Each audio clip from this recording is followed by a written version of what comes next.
عاوز اكتر موقف في ايام المدرسه، يعني انت فاكر اول ما سمعت المدرسه كده حاجه افتكرتها على طول؟ مم. خرزانة طبعا. مم. خرزانة طبعا.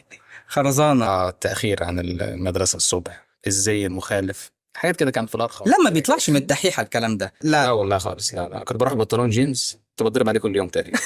طبعا لا، أنت بروح لازم تجيب بيه. لازم تجيب بنطلون قماش ازرق من عارف انت اه. المكان اللي هو بيبيع الحاجات بتاعت المدرسه. لا انا هجيب بنطلون جينز كل يوم اتضرب عليه. طب وليه؟ طب وايه كده الاصرار تقريبا ده؟ زهقوا مني يعني، فبيتسابوني خلاص. اه، اذا ليه مصر على البنطلون الجينز؟ يعني ايه لا الاصرار الغريب القماش ده؟ بيئة.